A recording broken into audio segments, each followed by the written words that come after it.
Tout ce qu'ils ont voulu faire et tout ce qu'ils ont fait contre le Mali, contre le Burkina Faso, contre le Niger, voilà ce qui leur arrive.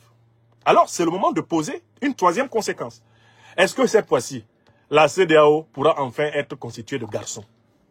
Est-ce qu'ils auront, pour ainsi dire, pardonnez-moi le terme, est-ce qu'ils auront les couilles, les dirigeants de la CEDEAO, de se tenir comme un seul homme aux côtés du Nigeria, comme le Mali et le Burkina Faso, se sont tenus comme un seul homme aux côtés du Niger, pour dire au président américain, si vous attaquez le Nigeria, vous, États-Unis, cela veut dire que vous avez déclaré la guerre à tous les pays de la CEDEAO.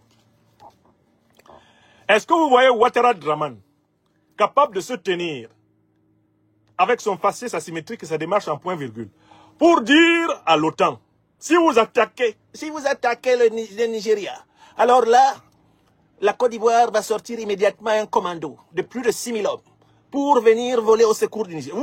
Est-ce que vous voyez Ouattara en train de dire ça? Vous voyez à quel point il est lâche, ce satrape satanique? Vous voyez à quel point il est lâche? Il ne va pas sortir soutenir le Nigeria.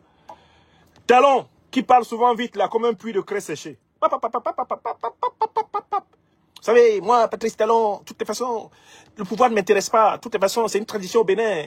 On doit quitter. Il est en train d'exclure tous les opposants hein, pour imposer son Ouadani et continuer en réalité le pillage organisé du Bénin dans l'intérêt de ses maîtres occidentaux. Et il essaye de passer pour quelqu'un qui part du pouvoir avec élégance, alors qu'il est en train de filouter l'élection présidentielle pour rester le véritable président, l'homme fort du Bénin, à travers son valet, sa marionnette, sa fabrication, Ouadani Romuald. Il a fabriqué une loi constitutionnelle pour exclure tout véritable rival à l'élection présidentielle béninoise. Maintenant, vous le voyez en train de se lever pour dire à Donald Trump, Président Trump, we think that you don't have the right to attack Nigeria. If you attack Nigeria, the Beninese army will be near of our Nigerian brothers. Vous voyez, Talon qui parle vite là. Est-ce qu'il peut parler vite là? Silence Rada, il rase les murs, Talon. Prenons un autre farfelu, toujours pressé à menacer le Mali, le Burkina Faso et le Niger. Allez prendre à la légère. Prenons, eh bien, le mouilleur d'Embalo à Bissau. Est-ce qu'Embalo peut se lever là et dire à Donald Trump, Monsieur le Président, moi c'est Umaro Sissoko Embalo, le général de Bissau. Je viens de sortir d'un lupanaro où j'étais en train de faire l'exploration del corpo femenino. J'ai appris que vous avez l'intention d'attaquer facilement le Nigeria qui est pays membre de la CEDEAO. Et donc moi, je vous l'ai dit, si vous attaquez la Nigeria, la République fédérale du Nigeria, Bissau Guinea entrar directement en la guerre contre les Estados Unidos. Est-ce que vous voyez Mbalo, je dis même Mbalo en rêve, même si on lui fait boire 1 litre de koutoukou, on le fait dormir, on le réveille, Mbalo ne peut pas dire ça. Cherchons les courageux parmi eux. Allons à Dakar. Ils sont membres de la CEDEAO, les aventuriers ambigus de Dakar. Allons là-bas. Est-ce que vous voyez Bassirou Diomaye Diakhar Faye ou Ousmane Sonko en train de se lever aujourd'hui contre les États-Unis? Prenons Bassirou Diomaye Diakhar Faye. Ouais, je viens d'apprendre que le président américain Donald Trump envisagerait d'attaquer le Nigeria. Je tiens à dire au nom du Sénégal que si les États-Unis d'Amérique osent attaquer le Nigeria, l'armée sénégalaise va entrer immédiatement en guerre. C'est une déclaration de guerre contre le Sénégal. Hein? Vous qui êtes à Dakar là, vous avez rêvé, c'est dans un rêve que vous avez entendu Bassirou Diomaye Diakhar Faye dire ça, n'est-ce pas? Bon, Ousmane Sonko, lui parfois il a des moments où ça le pique, hein, notamment l'épisode du genou. Même si depuis là, il ne parle plus du genou de la France sur son cou. C'est fini. Le cou de Sonko est libéré. Vous voyez Sonko là en train de se tenir. Je viens d'apprendre que le président Donald Trump des États-Unis d'Amérique prévoit d'attaquer facilement comme ça le Nigeria, notre pays frère. Ah ben le Sénégal se tient aux côtés du Nigeria. L'armée sénégalaise entrera immédiatement en guerre. Waouh. Si le président Trump met ses menaces en exécution. Waouh. Nagadef. Ha!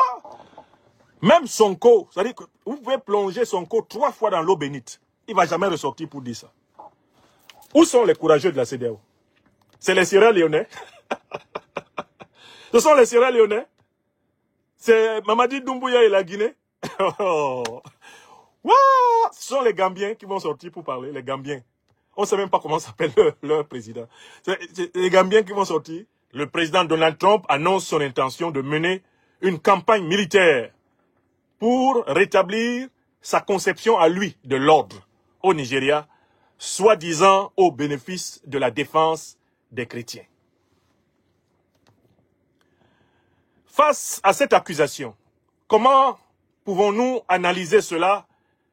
Quelle est la position que nous pouvons recommander à l'ensemble des Africaines et des Africains épris de vérité, de justice et de solidarité dans la perspective de la tradition éthique et morale de notre continent, la mahatocratie?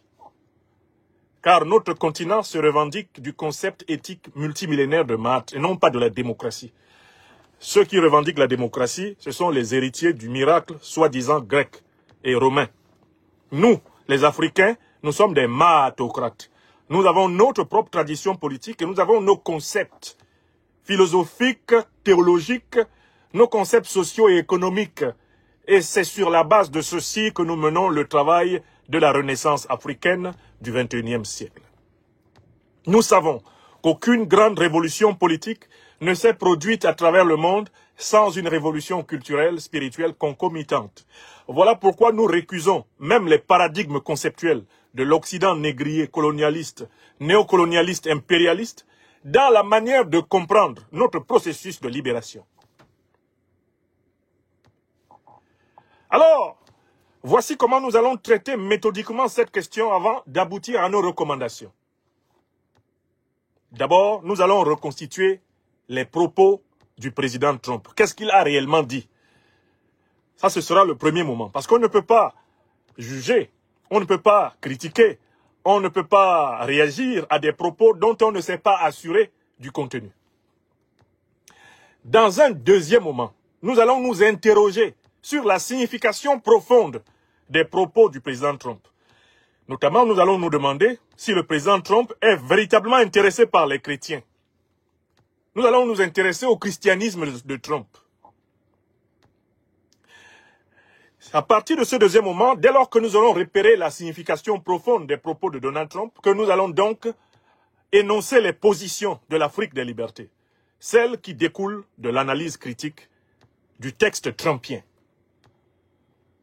Mais ces positions ne pourront pas être énoncées sans une autocritique africaine, qui va cette fois-ci s'adresser à une organisation qui, ces dernières années, a servi tout le temps au projet d'agression militaire du néocolonialisme français contre les Africains, au projet hégémonique de l'impérialisme occidental contre les Africains. Cette organisation se trouve être la CEDEAO.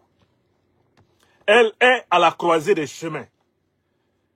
Elle est à la croisée des chemins puisque maintenant est menacée d'agression militaire l'un de ses États membres par une puissance parraine de la CEDEAO et qui a été derrière la CEDEAO, comme les néocolonialistes français, chaque fois qu'il a fallu envisager d'écraser la révolution panafricaniste incarnée par l'Alliance des États du Sahel, la confédération de l'Alliance des États du Sahel, composée du Mali, du Burkina Faso et du Niger, étoile polaire de la révolution africaine. Voilà le programme de cette conférence. Si cette conférence numéro 1 de ce 3 novembre, eh bien vous êtes responsable de partager massivement cette émission, qui est aussi un acte de solidarité envers le peuple africain du Nigeria. Car là-dessus, qu'il n'y ait aucun doute, nous, Africaines et Africains du monde entier, protestons et condamnons a priori, sans autre forme même de négociation, les intentions d'agression militaire du président des États-Unis contre le peuple africain du Nigeria. C'est-à-dire que d'abord, a priori, avant même que le débat ne commence, nous condamnons d'abord les propos de Donald Trump.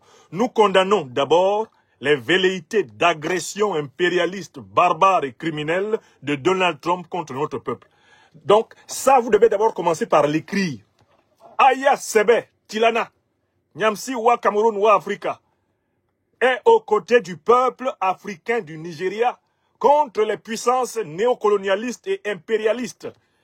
Même si le gouvernement du Nigeria est l'un des plus maudits qui soit actuellement sur le sol africain, jamais nous n'acquiescerons ni n'approuverons une agression impérialiste, néocolonialiste contre un pays africain. Donc il faut d'abord que cette question soit mise à côté du débat. C'est-à-dire la question de savoir si nous sommes ou non d'accord avec Donald Trump quand il prétend qu'il va agresser militairement le Nigeria pour défendre soi-disant les chrétiens? Notre réponse a priori, c'est-à-dire avant tout débat, c'est non. Notre réponse a posteriori, c'est-à-dire après tout débat, ça sera non. Pourquoi? Parce que aucun pays africain ne s'est permis d'agresser les États-Unis quand ils massacrent des Noirs sur leur territoire. Les États-Unis ont été construits sur la déportation de millions de Noirs. L'Afrique n'a jamais attaqué les États-Unis pour cela. La discrimination contre les Noirs persiste aux États-Unis en cette année 2025. Les Africains n'ont jamais mené une expédition militaire contre les États-Unis pour toutes les discriminations subies par les Noirs aux États-Unis, par les Africains américains aux États-Unis, depuis la fondation de cette fédération. Les Africains ne se mêlent pas des conflits intérieurs américains. On a bien vu ces dernières années, les États-Unis à feu et à sang. Le président Trump lui-même a sorti l'armée américaine contre le peuple américain. Il y a à peine quelques mois, lorsqu'il y avait des manifestations gigantesques contre son régime. Les Africains ne s'en sont pas mêlés. Aucun pays africain n'a énoncé l'intention d'agresser les États-Unis d'Amérique parce que parmi les personnes qui étaient réprimées par les forces américaines obéissant au président Trump, il y aurait des Africains. Personne ne l'a fait. Donc, cette conférence commence d'abord par une position fondamentale. C'est la défense radicale de la souveraineté africaine. C'est le refus total de l'ingérence des puissances étrangères dans les affaires de l'Afrique. Et c'est le non nonique, un non sempiternel, éternel, total, absolu, un non non négociable à toute intention, velléité, projet ou pratique, supposant qu'un pays occidental, après 6 siècles où nous avons subi les agressions occidentales, envisage encore de nous attaquer sur le sol africain. Nous disons non. Donc, tout ce que je vais dire dans l'émission, tout ce que je vais dire dans cette conférence commence d'abord par ce non. Et je vous prie de partager ce non. Que chacune et chacun de ceux qui suivent cette émission écrivent sous le commentaire de cette émission. Moi, je m'oppose absolument à l'agression militaire des États-Unis contre le Nigeria. Si vous voulez être digne d'être des Africaines et des Africains de ce siècle, vous devez écrire cette phrase et la publier sur votre page Facebook, YouTube, X, partout. Vous devez dire, moi, un tel, vous donnez votre nom, comme moi je fais. Je m'oppose catégoriquement et totalement aux velléités, aux intentions ou à une quelconque tentative d'agression des États-Unis, de Donald Trump, contre le Nigeria. Vous devez écrire ça, écrivez la phrase. Écrivez comme je suis en train de dire. Montrons-leur que nous sommes des millions d'Africaines et d'Africains qui ne se soumettront plus jamais au mépris, à la condescendance, au paternalisme et à la domination. Écrivez. N'écrivez pas 2 mots. Abito, je veux une phrase. Moi, Abito, je m'oppose vigoureusement, je m'oppose totalement à l'agression américaine contre le Nigeria. Il faut écrire ça. Vraiment, je m'arrête là pour que vous écriviez ça. Je laisse passer la musique d'abord avant de commencer l'analyse. Écrivez d'abord ça. Tilana, écrivez comme moi.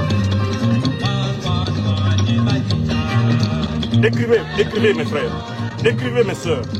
Écrivons. Aya Sebe. Tilana Yobi. Non à l'agression militaire américaine contre le Nigeria. Voilà. Ça c'est pas un débat. Il n'y a pas de débat dessus. C'est notre position de départ. Et c'est même par là qu'on va conclure. Voilà. Merci Boubacar Diallo. Merci Ousmane Joseph Roukiatou. Merci Sidi Traoré. Merci à toi Jackson C. Merci à toi mon cher ou ma chère Bidjanga. Merci à toi Diamond. Merci. Léon Bonne, merci.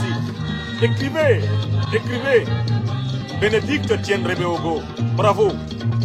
Nicole, bravo. Jean-Yves Amedzi, merci. Fotoro, Moussa Nandiome, Amouna Nyangwam, Nassob Dita, écrivez Sekemit, bravo. Lamine Keita, Maria Philomena Silva Correa, s'il te plaît, écris une phrase. Ne dis pas seulement non, non. On veut une phrase. Comme Mouda Dank l'a fait, comme Eric Kameni l'a fait, toi aussi fais-le. Montre que tu existes et proteste pour qu'ils sachent que les Africains ne dorment plus. We Africans, we say no to any military aggression of the United States of America against Nigeria. We say it personally, without any restriction in our mind. We say no. Don't even try to aggress Africa again. We say no to any military aggression against Africa, in general, Nigeria in particular. Write it. You can write it in English also. Voilà, je vous remercie beaucoup mes amis. Vous réagissez comme il faut. Nous sommes en train d'appliquer l'une des 7 lois de l'univers, la loi d'action-réaction. Il faut que nous vibrions tellement fort que le président Trump, dans son bureau ovale à Washington, entende que l'Afrique lui dit « Don't try, don't even try. Never aggress us militarily. » Zelensky tried to aggress us militarily. He knows where he is now. And Ukrainian knows what is happening in Ukraine. Because they tried to aggress us militarily. This time is not for aggression against Africa. All those who will aggress Africa will pay. Nothing will be done against Africa for nothing. That time has ended. Vraiment, c'est pour ça que j'ai choisi de parler de ce sujet à part. Parce que si je le traitais parmi les 5 sujets de l'émission du soir, je n'aurais pas mis l'énergie, la vibration suffisante pour que tout le monde comprenne la gravité de ce qui se passe. Alors, on va commencer maintenant la partie, on va dire, rationnelle. J'ai commencé par la partie spirituelle et morale de l'émission. L'émission est placée sous le signe du non à l'agression militaire américaine contre le Nigeria. Et cela, nous ne cherchons même pas à savoir si nous sommes d'accord ou non avec le régime de Tinubu, que moi je déteste et que je condamne personnellement. C'est pas ça la question. La question, c'est qu'on veut s'amuser encore à venir nous dicter la volonté d'une puissance étrangère en Afrique. On veut s'amuser à nous agresser, comme depuis 600 ans on le fait, sous toutes sortes de prétextes, de motifs, etc. Nous disons non. Et c'est une responsabilité encore plus grande pour les Africains américains. It is a terrible responsibility for all American Nigerians, for all African Americans.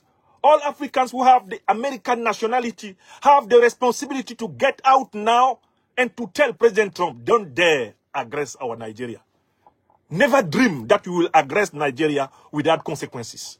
Never try to aggress Nigeria. We have, if you are American people, being you African American people, native African American people, or being you an African living in America, you have the responsibility to tell directly and to write a letter to President Trump at the White House and tell him, don't dare aggress our Nigeria. Do you understand me? This is not a political responsibility just only for head of states, ministers, president of our African countries. Not. It is a collective responsibility. We have to vibrate, and this is one of the 7 most important laws of the universe. We have to vibrate like only one person and tell them, don't dare aggress Nigeria. Don't aggress Nigeria. We Africans have never aggressed the United States of America. We have never waged any kind of war against America. It is time now for America to stop aggressing African people.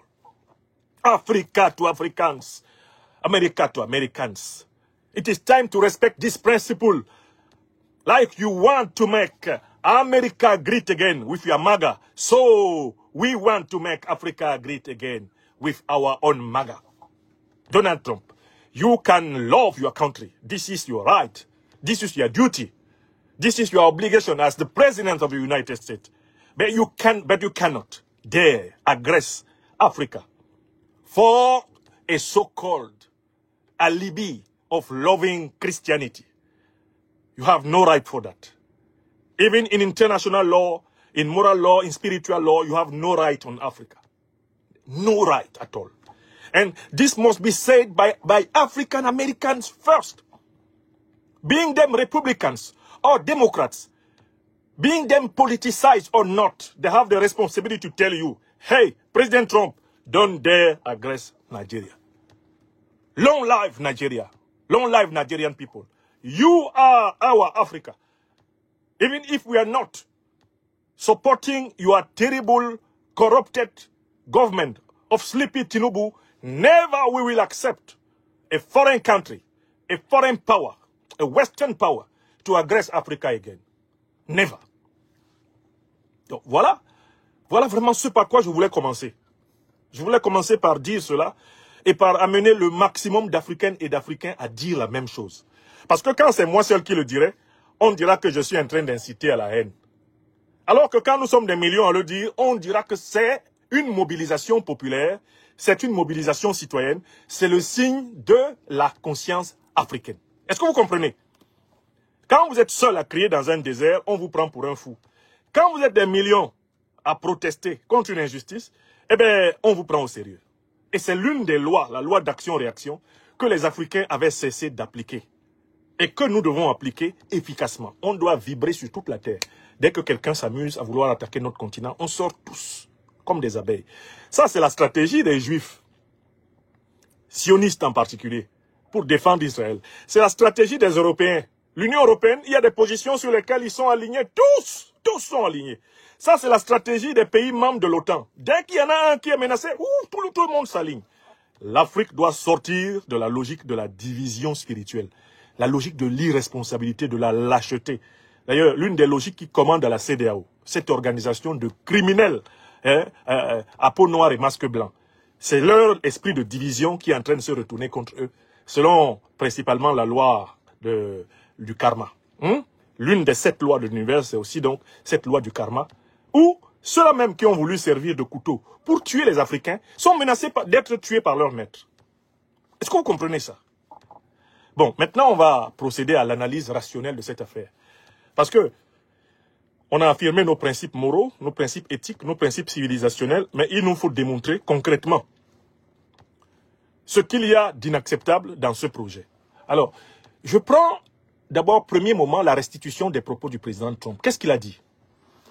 Je prends le journal français Valeurs Actuelles, qui restitue les faits de la manière suivante. Sous l'article publié aujourd'hui à 10h30.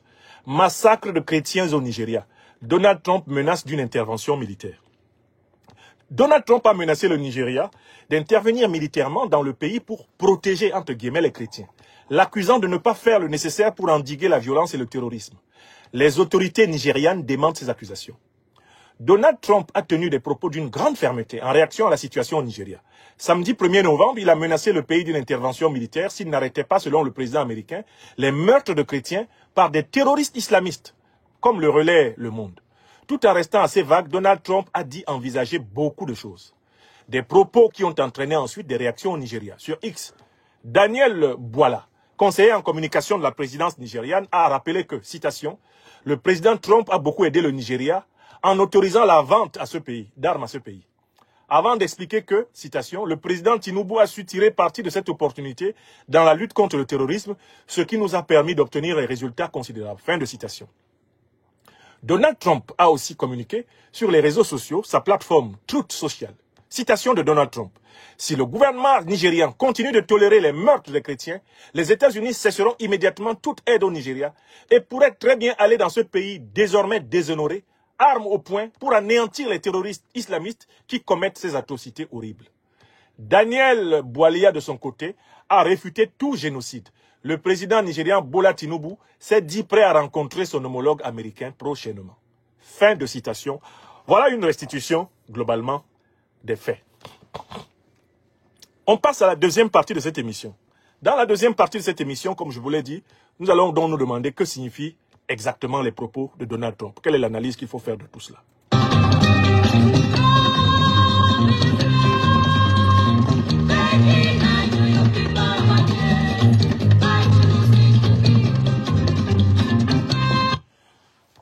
Pour résumer, Donald Trump dit donc que les États-Unis d'Amérique pourraient bientôt attaquer militairement le Nigeria, sont prêts à attaquer militairement le Nigeria pour y rétablir leur conception de l'ordre public, puisque le gouvernement de Tinubu est incapable de protéger le peuple nigérien, notamment, en particulier, dans ce peuple, les chrétiens du Nigeria, des agressions des terroristes islamistes. Voilà le texte résumé du propos de Donald Trump. Maintenant, est-ce que ce texte-là nous dit toute la vérité? Réponse de votre serviteur, non. Le président Trump ne dit pas la vérité. Prenons le premier point. Il est prêt à attaquer militairement le Nigeria pour protéger les chrétiens. Question suivante. Mais en fait, est-ce qu'au Nigeria, les terroristes tuent seulement les chrétiens? Réponse non. Les terroristes qui ensanglantent le Nigeria tuent de manière confuse et totale les populations chrétiennes, les populations musulmanes et les populations traditionnalistes africaines. C'est d'ailleurs le cas dans tous les autres pays où ils commettent des attentats terroristes, des attaques terroristes. Au Cameroun, notamment dans la partie extrême nord et nord du Cameroun, la majorité de la population est musulmane et traditionnaliste. Les terroristes tuent, dans mon pays natal, des Camerounaises et des Camerounais qui sont déjà musulmans. Au Tchad, les terroristes massacrent des populations qui, à plus de 80%, sont déjà musulmanes. C'est la situation au Niger. Regardez le massacre de Fambita au Niger. Ça s'est passé cette année. Ils ont tué des musulmans en pleine prière à la mosquée de Fambita.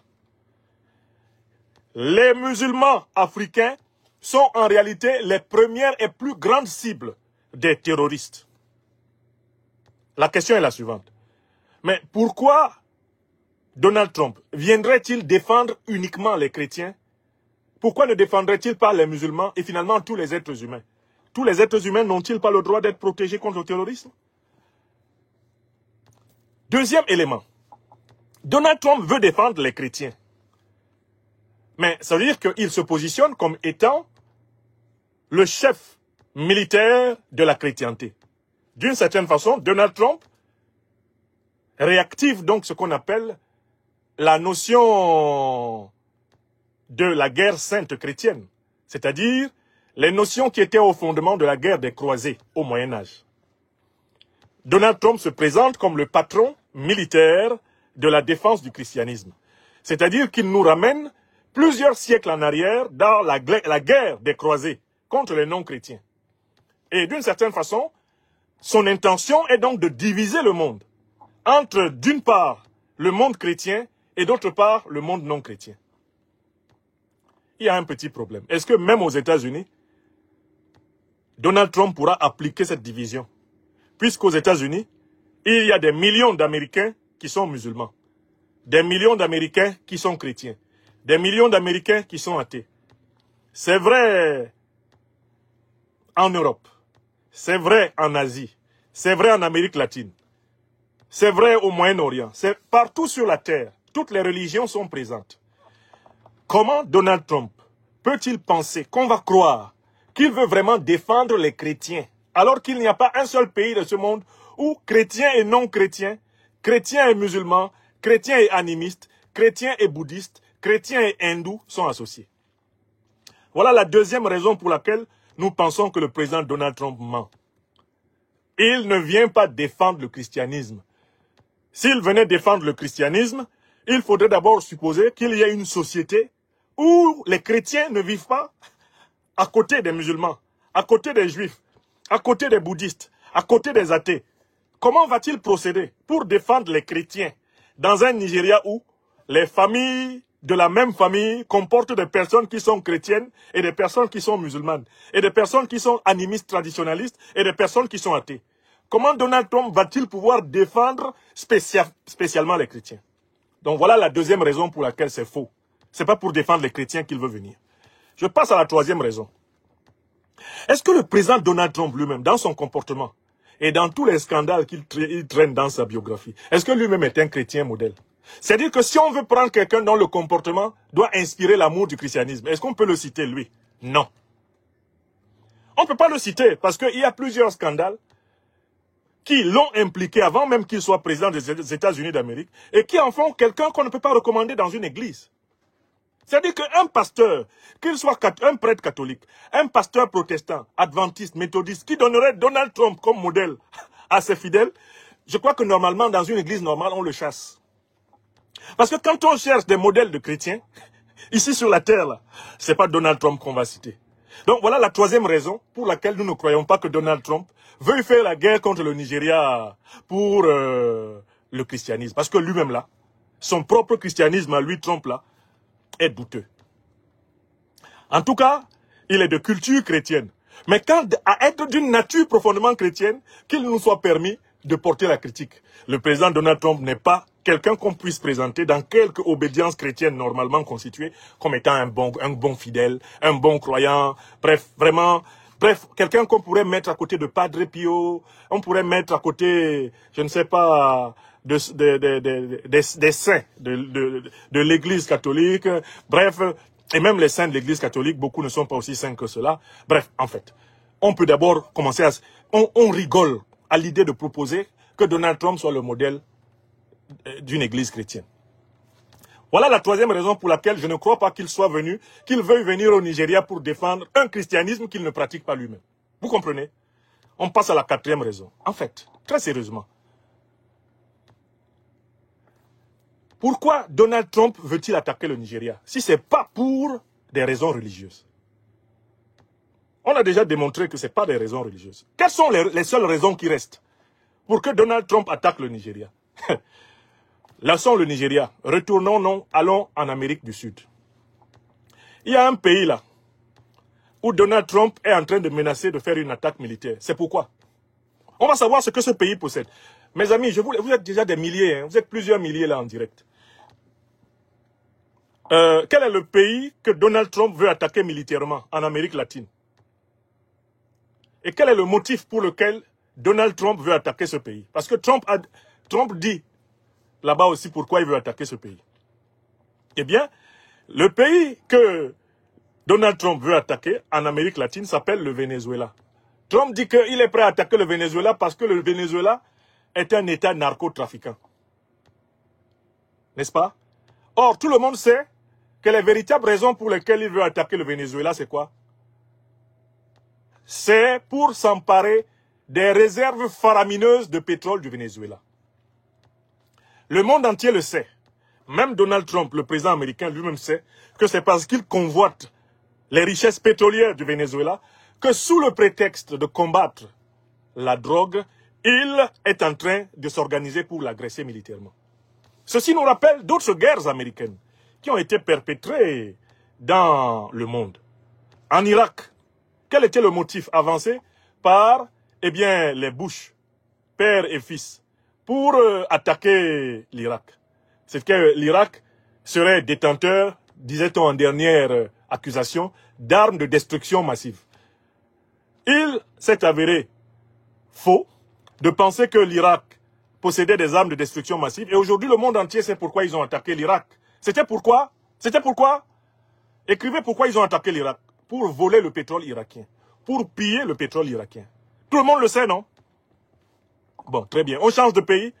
On va en Libye. En 2011, Barack Hussein Obama et Hillary Clinton se sont attaqués à la Libye dans le cadre de l'OTAN. En association avec le barbare, malfaiteur, incarcéré, Paul Stéphane Nicolas Sarkozy de Nagui-Bokcha, et un autre barbare appelé David Cameron. Ils ont attaqué la Libye. Quel était le motif qu'ils avançaient? Mais il faut que vous vous habituez au fait qu'ils avancent toujours des motifs faux. Et que derrière cette affaire, il y a toujours un calcul sur les ressources naturelles, un plan de braquage des richesses, et notamment du pétrole. Parce que ce sont des férus de pétrole. Le pétrodollar. Quel est le motif qu'ils ont avancé? Kadhafi était en train de génocider le peuple libyen et qu'il fallait sauvegarder la démocratie. Il fallait sauver la démocratie en Libye. Mais qu'est-ce que nous avons appris en découvrant les emails d'Hillary Clinton et de son secrétaire personnel Sidney Blumenthal, publiés dans le scandale Wikileaks? Qu'en fait, ils ont agressé la Libye, assassiné Kadhafi parce qu'ils se préparaient à mettre en place une monnaie continentale africaine dinar-or qui allait détrôner le dollar, l'euro et le franc CFA. Voilà pourquoi ils ont tué Kadhafi en association de malfaiteurs avec deux organisations criminelles qui s'appellent Al-Qaïda et l'État islamique. C'est vrai ou faux? Maintenant, qu'est-ce qu'ils sont en train de ramasser en Libye? Pourquoi est-ce qu'ils ont tué Kadhafi? Pour piller le pétrole libyen, pour voler le pétrole libyen, ce qu'ils sont en train de faire depuis 2011. C'est clair ou pas? Allons donc au Nigeria. Quelle est la ressource financière la plus importante du Nigeria? Est-ce que vous savez quelle est la ressource naturelle la plus importante du Nigeria? Eh bien, le Nigeria, dans toute l'Afrique au sud du Sahara, c'est le plus grand État pétrolier. Le Nigeria est le plus grand État pétrolier de toute l'Afrique noire. Donc, le projet d'attaquer le Nigeria est exactement dans la continuité de l'attaque contre la Libye. C'est dans la continuité de l'attaque contre l'Irak. C'est dans la continuité de l'attaque contre la Syrie. C'est dans la continuité de l'attaque contre le Venezuela. C'est dans la continuité de cette attaque qu'on veut maintenant attaquer le golfe de Guinée. En fait, en attaquant le Nigeria, Donald Trump envisage de bouleverser les rapports de force dans tout le golfe de Guinée, c'est-à-dire au Cameroun, au Tchad, eh bien, au Bénin, dans tous les pays qui sont dans le golfe de Guinée. Intégrez-y le Gabon, la Guinée équatoriale, la République centrafricaine jusqu'à un certain point. Toute l'Afrique centrale est en réalité calculée derrière ce coup. Est-ce que vous comprenez?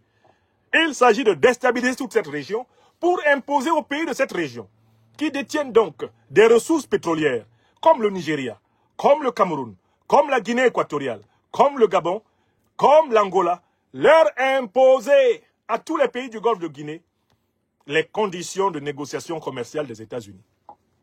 Est-ce que vous avez compris? Ça, c'est la quatrième raison pour laquelle nous sommes convaincus que ce n'est pas pour des motifs religieux que Donald Trump veut attaquer le Nigeria, c'est pour pouvoir organiser le pillage de la richesse du Nigeria. Maintenant, je viens à la cinquième raison. Et tout ça, je vais le récapituler en anglais pour que les Nigériens sachent que les Africains suivent de près ce qui risque de leur arriver, parce que ça nous concerne tous. Il y a une cinquième raison. La cinquième raison, c'est que il y a un principe logique et moral, et même c'est un principe juridique, qui dit que nul ne peut se prévaloir de ses propres turpitudes. C'est-à-dire que tu ne peux pas d'un côté créer des organisations terroristes et de l'autre côté venir punir des gens qui en sont victimes. Astaghfirullah. Aïe! Merde, les gens sont mauvais. Non, mais l'Occident politique, c'est vraiment l'incarnation de Satan sur la terre. Ça, non. Écoutez bien le cinquième argument. Et écrivez bien ceci. Qui a créé Al-Qaïda et qui a créé l'État islamique? Pour l'organisation criminelle Al-Qaïda, dont Boko Haram est un détachement. Boko Haram qui ensanglante le Nigeria, le Cameroun, le Tchad. Les mêmes organisations qui ensanglantent le Burkina, le Mali, le Niger. Ces gens-là, Boko Haram. Commençons par cette organisation. Elle a été créée dans les années 80 par les services de renseignement américains pour combattre les soviétiques qui avaient envahi à l'époque l'Afghanistan. Je voudrais que tout le monde note. Origine d'Al-Qaïda, service de renseignement américain dans les années 80 pour combattre les soviétiques en Afghanistan. Est-ce que c'est bon? Tout le monde a écrit ça, s'il vous plaît. Je ne vous prends pas tous pour mes élèves. Mais c'est juste pour l'impact au niveau de la conscience universelle. Que chacun écrive l'origine d'Al-Qaïda. Je vous donne une information scientifique. Hein. Ce n'est pas vrai parce que c'est Niamsi qui le dit. C'est vrai parce que ce sont les documents américains qui le disent. Documents officiels. Source officielle américaine. Les cellules d'Al-Qaïda ont été créées dans les années 80 à la base pour combattre les soviétiques en Afghanistan. Certaines de ces cellules, comme celle d'Oussama Ben Laden, se révoltent à un moment donné contre leur propre maître. Mais à l'origine, elles ont été créées par les services américains. Ça, ce sont les documents déclassifiés américains qui l'enseignent. D'accord? Je ne vous dis rien ici que je ne puisse répéter devant n'importe quel tribunal, même n'importe quel journal. Tout le monde sait que les cellules originelles d'Al-Qaïda sont issues des renseignements généraux américains. Maintenant, on prend la deuxième organisation terroriste qui tue les gens au Nigeria, au Cameroun, qui tue les gens au Mali, au Burkina Faso, au Niger, partout en Afrique. On les appelle soi-disant État islamique. Mais islamique, c'est un cache-sexe pour cette organisation. Et celui qui a eu le courage de nous dire qui a créé l'État islamique, vous savez qui c'est? C'est l'actuel président américain Donald Trump. qui a informé le monde entier de qui a créé l'État islamique. C'est-à-dire les gens qui tuent les chrétiens là, soi-disant que Donald Trump veut défendre au Nigeria, il faut qu'on sache de la bouche de Trump qui les a créés. Ok, on va savoir qui les a créés. Président Trump, venez ici, dites-nous, Donald Trump, President Trump, come and tell us who created the ISIS. Qui a créé l'État islamique qui tue les gens au Nigeria? Qui a créé ça? Qu'est-ce qu'il y a? Problem in this country, it's called Muslims. We know our current... Qui a créé? Qui a créé?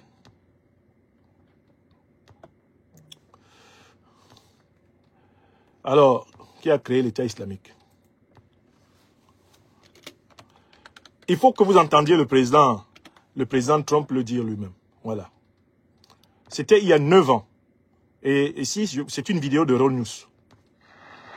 Aux États-Unis, Donald Trump ne recule devant rien pour tenter de discréditer son adversaire dans la course à la Maison-Blanche. Distancé dans les sondages, le candidat républicain a affirmé qu'Hillary Clinton, ex-secrétaire d'État entre 2009 et 2013, avait contribué à faire naître l'organisation terroriste État islamique. Il l'a dit lors d'un meeting en Floride. Notre gouvernement est à l'origine du groupe État islamique. Pour moi, le président Obama et Hillary Clinton sont les fondateurs de l'État islamique. En fait, Hillary Clinton pourrait se voir remettre une distinction. Vous savez, comme on dit chez les sportifs, le trophée du meilleur joueur. Eh bien, le groupe État islamique pourrait lui décerner une telle récompense. ISIS will hand her the most valuable player award. L'équipe d'Hillary Clinton a Moi, je m'arrête là. Donc, le président américain actuel, Donald Trump, a affirmé il y a 9 ans, publiquement, que les véritables créateurs de l'État islamique, c'était l'administration de ses rivaux, eh bien, Barack Hussein Obama et Hillary Clinton. Mais ce qu'il a dit n'est pas faux. Parce que les documents officiels américains qui ont été déclassifiés et que j'ai mentionnés dans mon ouvrage phare de cette année 2025, l'impérial terrorisme, ces documents confirment ce que Trump a dit. Madame Tulsi Gabbard, qui est la chef du renseignement américain aujourd'hui, Monsieur Elon Musk, qui a été à un moment donné chef de la DOGE, l'agence de la bonne gouvernance américaine, avant de démissionner, ils ont témoigné devant le Sénat avec des documents officiels américains montrant les paiements directs de l'USAID aux organisations terroristes. Ce qui est venu donc corroborer, d'une manière absolument flagrante et scandaleuse, eh bien, ce que Donald Trump affirmait il y a 9 ans, à savoir que l'organisation de l'État islamique a été créée par l'administration américaine de ses prédécesseurs au pouvoir, Obama et Clinton. Une fois que ça s'est établi, Africains, qui me regardez, la question qui se pose est, mais les terroristes qui ensanglantent aujourd'hui le Nigeria, qui, soi-disant, selon M. Trump, tuent essentiellement des chrétiens, mais qui a créé leurs organisations? Mais ce sont les services américains qui ont créé Al-Qaïda. Et Donald Trump lui-même nous dit, l'État islamique a été créé par mon prédécesseur, Obama, et son bras droit, Hillary Clinton. Enfin, les révélations officielles américaines, publiées en 2025, par Mme Tulsi Gabbard, qui est actuellement chef de toutes les agences de renseignement des États-Unis, par M. Elon Musk, qui a été un bras droit du président Trump dans l'accession au pouvoir en 2024-25, tous ces documents officiels établissent des paiements directs des États-Unis aux organisations terroristes. Alors, la question qui s'impose, et ça, c'est le 5e argument contre M. Trump, dans son projet d'agresser militairement le Nigeria, comment pouvez-vous, d'un côté, avoir créé, financé, armé, renseigné, depuis plusieurs années des organisations terroristes, et puis de l'autre côté, venir punir un État qui est victime des organisations terroristes que vous lui avez envoyées pour le déstabiliser? Ça veut dire que vous voulez gagner sur tous les tableaux, quoi. D'abord, sur le tableau de la fabrication du terrorisme, vous êtes numéro 1. Et ensuite, sur le tableau de la lutte antiterroriste contre vos propres terroristes, vous êtes encore numéro 1. Et enfin, sur le tableau de la punition supplémentaire, de la double peine infligée aux victimes du terrorisme, astaghfirullah, c'est encore vous qui voulez être numéro 1. Donc, vous voulez vous prévaloir de vos propres turpitudes, transformer vos propres turpitudes en un avantage. C'est inhumain, c'est diabolique, c'est apocalyptique. Voilà le 5e argument, en vertu duquel nous ne pouvons pas croire un seul instant que c'est pour des raisons religieuses que le président Trump prétend vouloir défendre ses soi-disant chrétiens préférés du Nigeria, alors même que lui-même, et là c'est le 6e argument, a toujours montré beaucoup de mépris et de dédain pour les pays africains. Et c'est le 6e argument. Le président Trump s'est illustré par l'affirmation d'un protectionnisme, d'un souverainisme et d'un narcissisme politique américain. Il a dit qu'il veut faire que l'Amérique soit grande à nouveau, make America great again. Mais comment est-ce qu'il a qualifié tous les pays africains? Il a utilisé une formule qui est restée très célèbre. Il les a tous qualifiés de shithole countries, pays de merde. C'est l'homme qui s'est illustré par l'emmerdement de tous les Africains. Mais comment quelqu'un qui dit que toute l'Afrique, là, ce sont des pays de merde, pourquoi veut-il venir mettre les pieds dans notre merde? Pourquoi notre merde l'intéresse-t-il? Si vraiment nous sommes des pays de merde, mais qu'est-ce qu'un pays qui serait essentiellement cousu d'or et sorti de la cuisse de Dieu, de Jupiter, viendrait faire dans des pays de merde? If we are shithole countries, why dare you put your feet on our soil with guns, weapons to kill our people? That's the question. Donc maintenant, je vais résumer les 6 arguments en anglais, en vertu desquels il est hors de question que nous acceptions que le président Trump, que les États-Unis agressent le Nigeria. First argument against that project of aggression is that President Trump says he will defend Christians who are the targets of terrorists in Nigeria. The problem is to know, if everywhere Christians were targets of terrorists, President Trump defended them. Where? When they were targets of terrorists in Iraq, has he ever protected them? When they were targets in Syria, has he ever protected them? Seriously? Who is his best friend in Syria? The man who killed many Christians. When Christians are killed in Congo, when they are killed in Uganda, when they are killed in Cameroon, or where they are killed elsewhere through the world, has Mr. Trump ever defended them? No.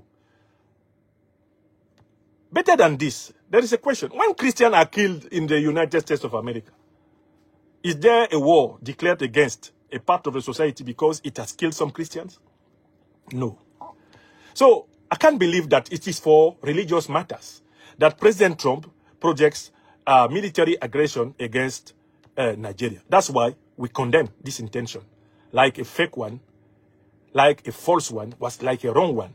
We never will accept a kind of plot against our African people of Nigeria. Argument number 2. Mr. Trump is trying to oppose Christians on one hand and Muslims on the other hand. Like there was a society in this world, where Christians and Muslims are completely separated. That they are living quite in a kind of apartheid world, where your first neighbor is necessarily a Christian if you are a Christian, or your first neighbor is necessarily a Muslim if you are a Muslim. Is there possible in this world to have a city, a nation, a community, where all religions are not mixed, living in the same quarters, living in the same towns, living in the same territory? Even in America,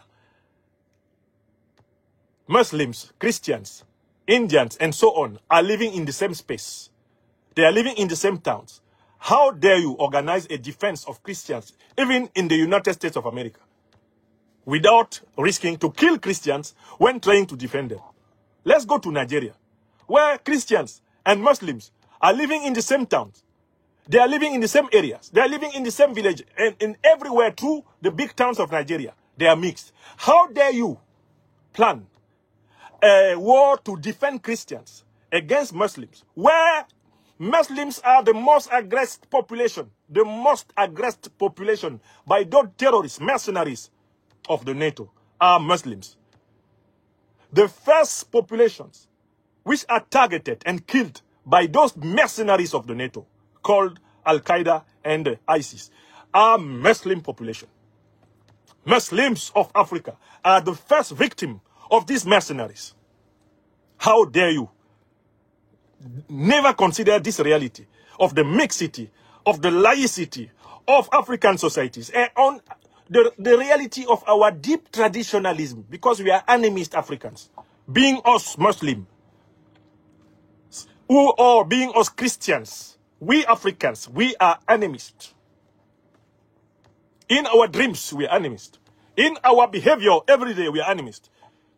Our tradition is deeper than all those religions. In our minds, in our desoxyribonucleic acid, we are traditionalist animists. How dare you separate Africans and oppose them in Muslim on one hand, Christians on the other hand, while Africans are at first Africans. We are Africans. We can become everything. African Muslim, African Christians. We can become African Jews, African Buddhists, everything you want. African Rosicrucians, African Freemasons. We can become everything, but we remain Africans. This is our reality. How dare you separate us from our brothers and trying to organize a new crusade like the crusade of the Middle Ages, done by Christians against other communities, religious communities. How dare you try to organize this in Nigeria? We don't believe. And there is a third argument against this pretension of President Trump to defend his so-called Christians of Nigeria. The argument is President Trump himself a Christian? When you look at his biography, when you look at all the cases he had before becoming president, do you dare present him in a church like a model of Christianity? Are you able to present him, being you a pastor, a priest, to your community, telling them, be Christians like him, without any scandal? Is that man seriously a Christian? Who knows his own individual story knows that he cannot be presented in an authentic Christian church like a model. So we can't believe that that man loves Africans more than Americans. This is first. And that man is ready to fight for Christianity while not being himself truly, honestly Christian. There is two ways to say I am Christian. You can say I'm Christian because I'm born in a Christian family. This is an appearance, pure appearance. The true Christianity is in your behavior. Like the most important law of the Christian religion is the law of love. Can President Trump tell us that it is love he has been giving by bombing Iran? Can he tell us that it is love he's giving by intending to bomb Venezuela just because he wants to seize its oil? That is why we have a number 4 argument against this plot. The number 4 argument is, in fact, there are many wars in this world which are going on. And President Trump is waging some wars. We have seen him bombing Iran and asking at the same time the Nobel Prize. Wow! What a contradiction. How can you be bombing a foreign country without any permission of the international law on one hand, and on the other hand, you're asking for the Nobel Prize? In Africa, we call this witchcraft. In Nigeria, we call this witchcraft. Oui, on appelle ça la sorcellerie chez nous. Tu bombardes l'Iran, en même temps tu demandes, tu demandes le prix Nobel de la paix. Ouais, dis donc. Donald, c'est quelle logique ça? Le monde entier est complètement wonderful. Le monde entier est dépassé par vos machins. Bon, I continue in English. So, in fact, you bombed Iran because you want to control Iran and control his oil. Before you, the Bush, father and son, they bombed Iraq because they wanted to control Iraqi oil. And that is so today. We saw Obama and Clinton bombing Libya, pretending that it was for democracy. And finally, everybody knows it was not for democracy. It was to steal Libyan, to loot Libyan oil and gas and so on. We've seen what happened in Syria, where your best friend is one of the most important Christian killers of all the time, Ahmed al-Shara, a terrorist. He's your best friend. And your best friends in the Middle East are those monarchies who are financing those terrorist organizations without any consequence in your mind. How is it possible? How, Donald? So we know that you are intending to attack Venezuela, not because Venezuela is a narco-traffic nation. This is not true. Even American people know that it is for Venezuelan oil and gas that you intend to attack it. So we know that Nigeria is not in your project for your love for Christians.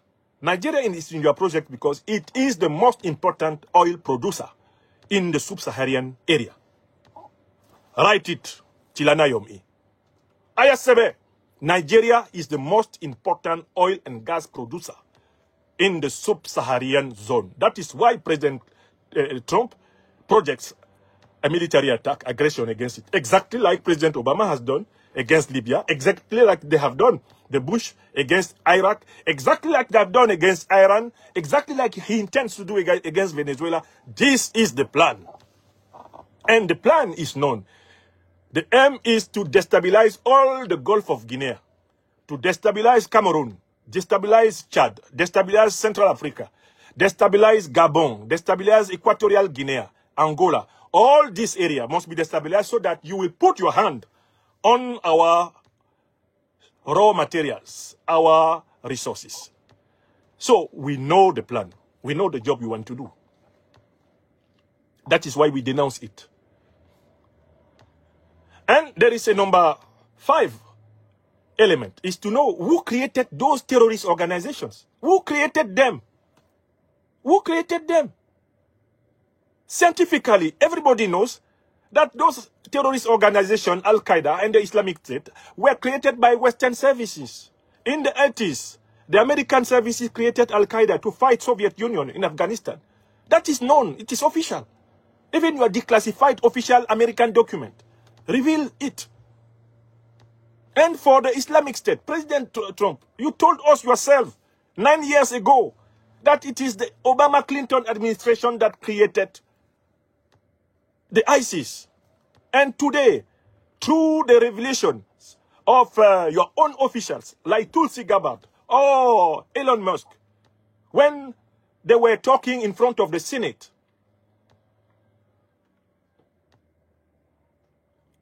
through your own revelations, President Trump, the revelation of the officials of your own government, we know that USAID has directly paid millions, hundreds of millions of dollars to terrorist organizations.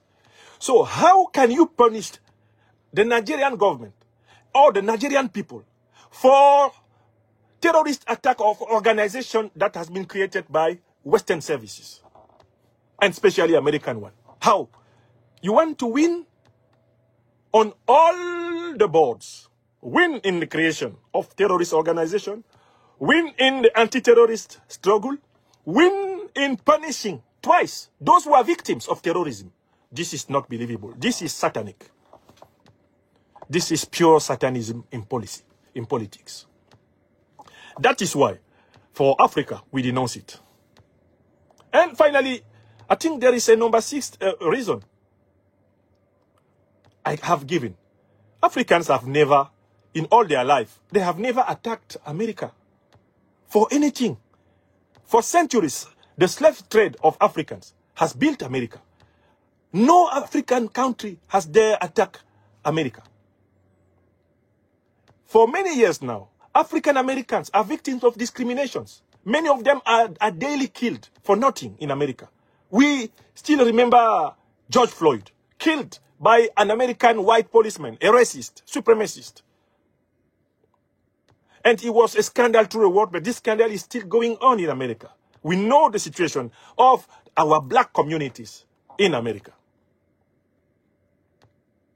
But never an African state intended to attack America because there were discrimination and crimes against African Americans. How dare you? How dare you plan a military aggression against Nigeria to defend so-called Christians when you are not just able to guarantee to all African Americans in America their rights? Voilà un résumé des arguments en vertu desquels nous condamnons les propos, les intentions, et nous protestons énergiquement, publiquement et incontestablement contre les projets d'attaque militaire des États-Unis du président Trump contre le Nigeria, notre patrie africaine.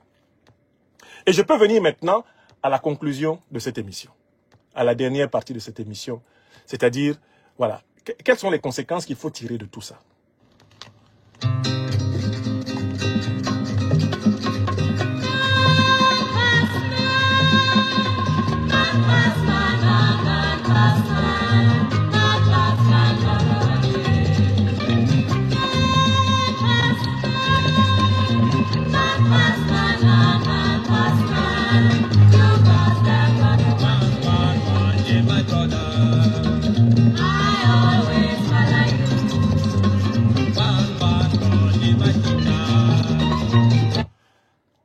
Alors, mes chers amis, venons à la dernière partie de cette émission. Les conséquences qu'il faut tirer de tout ceci. Et là, la première conséquence, je m'adresse au gouvernement du Nigeria, au gouvernement d'Adebola Tinubu. J'ai même vu la réaction molle du porte-parole de la présidence du Nigeria, qui est entré dans une posture de supplication envers Donald Trump, envers le président des États-Unis, au lieu de commencer par condamner cette menace d'atteinte flagrante à la souveraineté du Nigeria. Je voudrais leur dire que nous, Africains, nous avons honte d'être dirigés par des nullards comme Tinubu et son administration. Nous avons vraiment honte. Quand j'ai lu la mollesse, la nullité, la platitude de la réaction du gouvernement américain, du gouvernement nigérien aux graves propos du président américain, j'ai eu honte, une fois de plus, d'être africain. C'est honteux. C'est une honte pour le peuple nigérian d'avoir des ennemis comme ça à sa tête. Voilà pourquoi, en fait, très clairement, les Nigérians doivent se débarrasser de Tinubu. Ce n'est pas Trump qui doit se débarrasser de Tinubu. Ce sont les Nigérians. Tous les patriotes révolutionnaires de toutes les forces de défense et de sécurité et de toute la société civile doivent s'unir, comme nous devons le faire au Cameroun, comme nous devons le faire en Côte d'Ivoire, pour dégager ces valets de l'impérialisme occidental. Il faut vraiment dégager Tinubu. Mais ce n'est pas le travail de Trump. Il ne faut pas que ce soit une puissance étrangère. Il faut que les Nigérians se débarrassent de lui. Parce que vous comprenez pourquoi Tinubu n'est pas capable de dire fermement, de parler fermement à Trump comme Maduro le fait. Parce que Tinubu a sa main dans la bouche de Trump. C'est un dirigeant corrompu.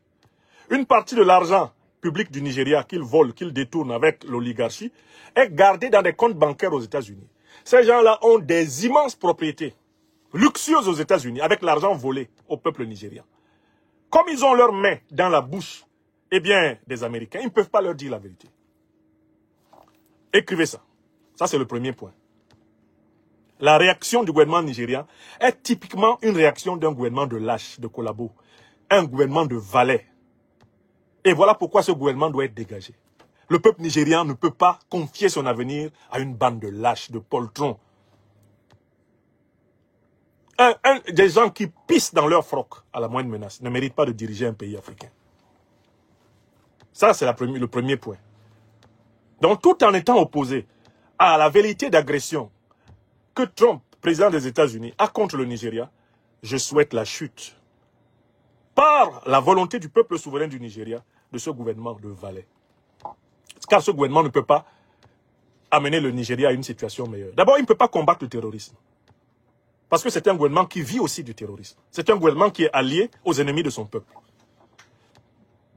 Et c'est un gouvernement qui fait les 4 volontés des puissances néocolonialistes occidentales et notamment des États-Unis. Première conséquence. Il y a une deuxième conséquence dans cette affaire.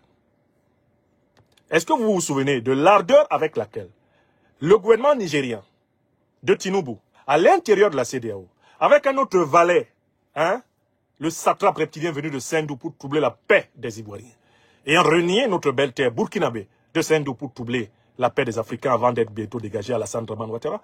Vous vous souvenez, avec Talon Patrice au Bénin, qui sera talonné jusqu'à son étalement, puisqu'il prépare un président à sa botte pour continuer en réalité à gouverner le Bénin par procuration, à savoir son nombre appelé Ouadani Romuald. Vous vous souvenez de la hargne avec laquelle ces gens-là, instrumentalisant la CEDEAO, se préparaient à attaquer à bras raccourcis le Niger pour le tailler en 1000 pièces?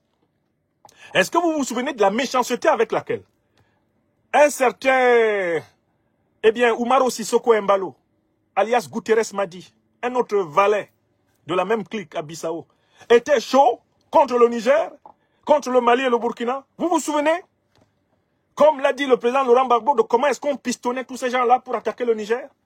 Est-ce que vous vous souvenez que Ouattara Draman, se dressant sur ses molaires assis, avec son faciès asymétrique et sa démarche en point-virgule, monta même un bataillon de 1500 hommes pour attaquer le Niger, parce que le Niger ne faisait pas les 4 volontés de Paris, de Bruxelles et de Washington, et de Londres? Vous vous souvenez ou pas? Je vous avais dit, et nous vous avions dit qu'il y a une loi dans l'univers qui s'applique encore plus vite en cette période appelée l'ère du Verseau. C'est la loi d'action-réaction. Et que tous ceux qui se sont associés à des puissances étrangères pour attaquer l'Afrique seront attaqués par leur propre maître. Je vous avais dit ça ou pas? Parce que vous êtes mes témoins ici, là, sur les réseaux sociaux, où je délivre des milliers de conférences chaque année. Je vous avais dit que tous ceux qui se sont associés contre l'Afrique, dans cette période-ci, seront attaqués par leur maître, oui ou non? Est-ce que vous n'êtes pas en train de vérifier ça? Quand on vous dit certaines choses, vous pensez peut-être qu'on le dit sous le coup de l'émotion, de la colère, etc.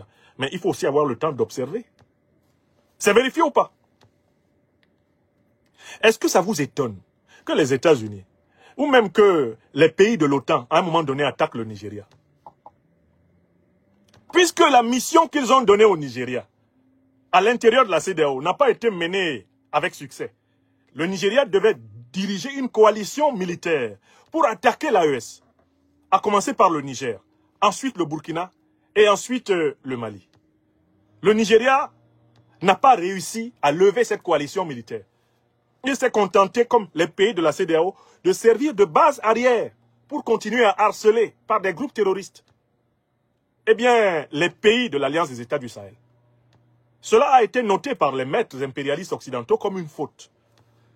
Et le fait que le Nigeria n'ait pas activement participé à la déstabilisation de la sous-région lui vaut désormais la punition de ses maîtres.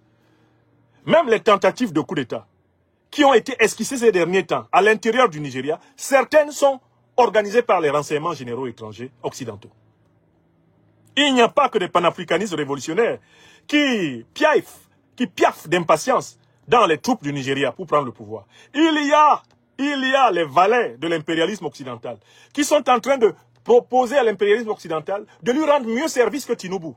Tinubu, qui est un spécialiste de la roublardise, Tinubu, qui sait qu'il a des dossiers de poursuite pour détention de drogue, etc. aux États-Unis, et qui ne veut pas se fâcher avec les États-Unis pour ne pas être reconvoqué au tribunal, voire enlevé pour être jugé comme Manuel Noriega.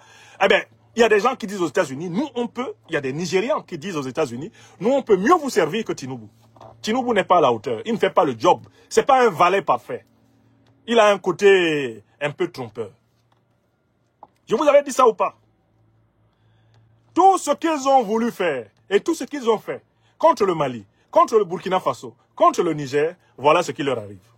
Alors, c'est le moment de poser une troisième conséquence. Est-ce que cette fois-ci, la CEDEAO pourra enfin être constituée de garçons? Est-ce qu'ils auront, pour ainsi dire, pardonnez-moi le terme, est-ce qu'ils auront les couilles, les dirigeants de la CEDEAO, de se tenir comme un seul homme aux côtés du Nigeria, comme le Mali et le Burkina Faso se sont tenus comme un seul homme aux côtés du Niger, pour dire au président américain, si vous attaquez le Nigeria, vous, États-Unis, cela veut dire que vous avez déclaré la guerre à tous les pays de la CEDEAO. Est-ce que vous voyez Ouattara Draman capable de se tenir avec son faciès asymétrique et sa démarche en point-virgule pour dire à l'OTAN, si vous attaquez le Nigeria, alors là, la Côte d'Ivoire va sortir immédiatement un commando de plus de 6000 hommes pour venir voler au secours du Nigeria. Est-ce que vous voyez Ouattara en train de dire ça? Vous voyez à quel point il est lâche, ce satrape satanique? Vous voyez à quel point il est lâche? Il ne va pas sortir soutenir le Nigeria. Talon, qui parle souvent vite, là, comme un puits de craie séchée. Vous savez, moi, Patrice Talon, de toutes les façons, le pouvoir ne m'intéresse pas. De toutes les façons, c'est une tradition au Bénin. On doit quitter. Il est en train d'exclure tous les opposants pour imposer son Ouadani et continuer en réalité le pillage organisé du Bénin dans l'intérêt de ses maîtres occidentaux. Et il essaye de passer pour quelqu'un qui part du pouvoir avec élégance, alors qu'il est en train de filouter l'élection présidentielle pour rester le véritable président, l'homme fort du Bénin, à travers son valet, sa marionnette, sa fabrication, Ouadani Romuald. Il a fabriqué une loi constitutionnelle pour exclure tout véritable rival à l'élection présidentielle béninoise. Maintenant, vous le voyez en train de se lever pour dire à Donald Trump, Président Trump, we think that you don't have the right to attack Nigeria. If you attack Nigeria, the Beninese army will be near of our Nigerian brothers. Vous voyez, Talon qui parle vite là. Est-ce qu'il peut parler vite là? Silas Rada, il rase les murs, Talon. Prenons un autre farfelu, toujours pressé à menacer le Mali, le Burkina Faso et le Niger. Allez prendre à la légère. Prenons, eh bien, le mouilleur d'Embalo à Bissau. Est-ce qu'Embalo peut se lever là et dire à Donald Trump, Monsieur le Président, moi c'est Umaro Sissoko Embalo, le général de Bissau. Je viens de sortir d'un lupanaro où j'étais en train de faire l'exploration del corpo femenino. J'ai appris que vous avez l'intention d'attaquer facilement le Nigeria qui est pays membre de la CEDEAO. Et donc moi, je vous l'ai dit, si vous attaquez la Nigeria, la République fédérale du Nigeria, Bissau Guinea entrar directement en la guerre contre les Estados Unidos. Est-ce que vous voyez Mbalo, je dis même Mbalo en rêve, même si on lui fait boire 1 litre de koutoukou, on le fait dormir, on le réveille, Mbalo ne peut pas dire ça. Cherchons les courageux parmi eux. Allons à Dakar. Ils sont membres de la CEDEAO, les aventuriers ambigus de Dakar. Allons là-bas. Est-ce que vous voyez Bassirou Diomaye Diakhar Faye? Ou Ousmane Sonko en train de se lever aujourd'hui contre les États-Unis. Prenons Bassirou Diomaye Diakhar Faye. Ouais, je viens d'apprendre que le président américain Donald Trump envisagerait d'attaquer le Nigeria. Je tiens à dire au nom du Sénégal que si les États-Unis d'Amérique osent attaquer le Nigeria, l'armée sénégalaise va entrer immédiatement en guerre. C'est une déclaration de guerre contre le Sénégal. Hein? Vous qui êtes à Dakar là, vous avez rêvé, c'est dans un rêve que vous avez entendu Bassirou Diomaye Diakhar Faye dire ça, n'est-ce pas? Bon, Ousmane Sonko, lui parfois il a des moments où ça le pique, hein, notamment l'épisode du genou. Même si depuis là, il ne parle plus du genou de la France sur son cou. C'est fini. Le cou de Sonko est libéré. Vous voyez Sonko là en train de se tenir.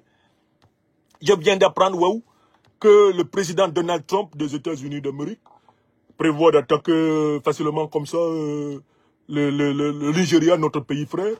Ah ben le Sénégal se tient aux côtés du Nigeria. L'armée sénégalaise entrera immédiatement en guerre. Waouh. Si le président Trump met ses menaces en exécution. Waouh. Nagadef. Ha! Même Sonko, c'est-à-dire que vous pouvez plonger Sonko 3 fois dans l'eau bénite. Il ne va jamais ressortir pour dire ça. Où sont les courageux de la CEDEAO? C'est les Sierra Léonais. Ce sont les Sierra Léonais. C'est Mamadi Doumbouya et la Guinée. Wow! Ce sont les Gambiens qui vont sortir pour parler, les Gambiens. On ne sait même pas comment s'appelle leur président. C'est les Gambiens qui vont sortir. Balok. John Mahamad Dramani, même lui ne peut pas sortir pour parler là. Le Ghana est collé au Nigeria. Est-ce que Mahamad Dramani peut avoir le courage de sortir? I am John Mahamad Dramani, the President of the Republic of Ghana. I want to make it clear. I am on the chair of the Sacred Almighty President, Francis Kofi Dr. Kwame Nkrumah. I am telling you on the behalf of all Pan-Africanists of my country, that if America dare attack Nigeria, then Ghana will enter immediately in war against America. You don't dream. Vous avez rêvé. Vous courez dans votre sac. Il n'y a personne à la CEDEAO. La CEDEAO, c'est un sac de dirigeants sans couilles. Wouh, c'est pas possible. La CEDEAO, là, c'est un paquet. C'est-à-dire, vous les prenez, vous les mettez dans un sac. Il n'y en a pas un seul qui ait des couilles. C'est là où vous vous rendez donc compte de la véritable nature néocolonialiste et impérialiste de la CEDEAO. On menace l'État le plus puissant de la CEDEAO, le Nigeria. On le menace d'attaque militaire. Les autres rasent les murs. Courage, fuyons. Non, je ne suis pas au courant. Monsieur Ouattara, c'est Fox News. We want to know if you will support America against... yes, I will support America. Please don't publish. Don't publier that publicly because... I have just volé 4e mandat in my country. I don't want to have problems. Qui? Vous là, les Africaines et les Africains, qui avez cru en la CEDEAO. Vous voyez ce que ça vaut. Mais souvenez-vous de septembre 2023. Ce que le Mali et le Burkina Faso ont fait dans l'histoire du 21e siècle africain, personne ne l'avait fait. Apprenant que la CEDEAO se préparait à attaquer le Niger, le Mali et le Burkina sont sortis et ils ont dit ça clair. Si vous attaquez le Niger, on entre en guerre contre vous. Qui que vous soyez. C'est une guerre générale. C'est ainsi que la tête du Niger fut sauvée. Aujourd'hui, sur qui peut compter le Nigeria? Le Nigeria ne peut compter aujourd'hui en Afrique que sur l'AES. Oui! Écrivez ça. Le Nigeria ne peut pas compter sur la CEDEAO. Parce que le Nigeria même sait que la CEDEAO c'est du bidon. Dans toute l'Afrique, là, la seule confédération qui peut faire preuve de solidarité envers le peuple du Nigeria et qui peut même prendre position contre les velléités d'agression impérialiste américaine contre le Nigeria, c'est l'Alliance des États du Sahel. Parce que les dirigeants de l'Alliance des États du Sahel ont la conscience panafricaine que n'a pas Tinubu. Oui, on est dans une situation où c'est finalement sur l'AES que le Nigeria, le peuple nigérian ne peut compter que sur l'AES. Et donc, je fais encore une synthèse en anglais de cette partie, ça sera plus rapide. Nigerians, Americans, you, English-speaking people, what is the consequence of all of this? The first consequence of all of this is that the Nigerian government is not able. It is not a credible government because Tinubu is unable to say the truth to President Donald Trump. Why is that the case? Because Tinubu and all the Nigerian political oligarchy are corrupted and they have stolen a lot of money. And that money is in American banks. They built wonderful houses all over America. So they fear that their goods will be targeted by their masters. This is number one. That is why only a Nigerian Pan-Africanist revolution can deliver Nigeria from these puppets. Just have a look on their ugly, stupid reaction to a declaration of war of President Trump against their country. They are all down. They are begging him. Big beggars. Because they know that they have all their hands in the American mouth. If they continue, they will be beaten. Argument number 2. Where is the ECOWAS now to defend Nigeria? Nigeria is the biggest ECOWAS state. Normally, all the other ECOWAS countries must stand up and tell the truth to the American president. Don't dare attack our Nigeria. Do you remember how those ECOWAS states were very proud, prompt, rapid in organizing themselves to wage war against the Sahelian State Alliance? And before this, against Niger. It was in Nigeria that the staff army meetings were held to prepare the war against Niger, to kill Nigerian people, just because they decided to remove a puppet called Mohamed Bazoum, the Niamey junta that has made boom. Do you remember that wonderful France-African puppet called Alassane Dramane Ouattara, the reptilian satrap who fled our wonderful Burkina Faso to disturb all African region before his fall? Do you remember that that man built a 1,500 troops battalion to attack Niger? Do you remember? Where is he now that Nigeria is under threat of aggression, threat of military aggression? Where is Ouattara and his battalion of 1,500 troops? Where is Bassirou Diomaye Diakhar Faye, the head of Senegalese state, to bring the force of the Senegalese army and join it to the Nigerian one? Where are them? The Beninese president, the very fake politician, Patrice Talon, who were ready to attack Niger on the behalf of France and of the NATO. Where is he? Where is he? Where is Talon? Where is Umaru Sissoko Embalo? Another storyteller, another fake man, fake politician, who were threatening by all kinds of words and parables and legends the Sahelian State Alliance. Where are them? Now you know that ECOWAS is an empty organization without virile men. Now you know that ECOWAS is an organization of puppets, stupid puppets. Everything is clear. Not so. So, who can support Nigeria today? Who supports Nigeria today? Who supports him? The only political organization on all this earth, and notably on the African sacred earth, is the Sahelian State Alliance.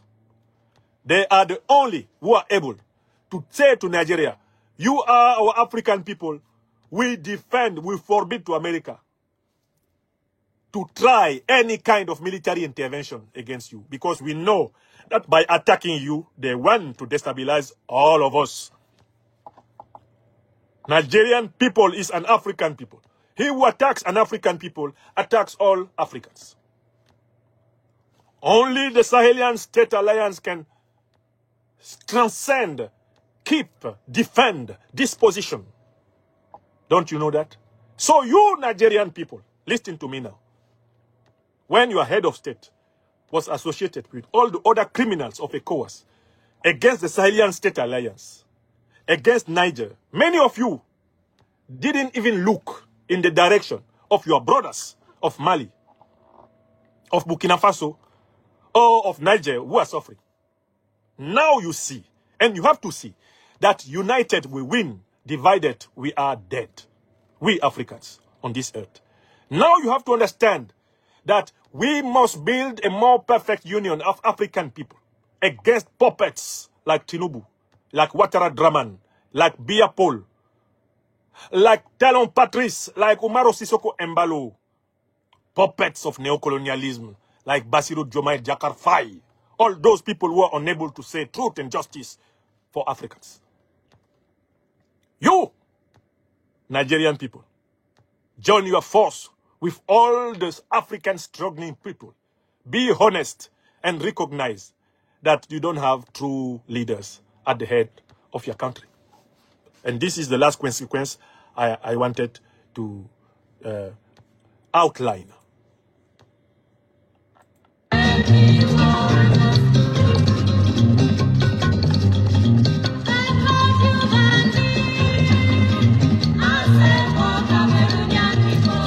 Voilà pourquoi, en conclusion, nous nous opposons à toute intention, à toute velléité d'agression militaire des États-Unis contre le Nigeria.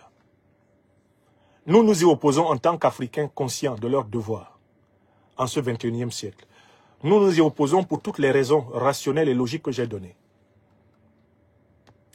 Les Africains sont capables de combattre et de vaincre le terrorisme à condition de ne pas s'associer à ceux qui ont créé, qui arment, qui financent, qui renseignent, qui médiatisent les terroristes.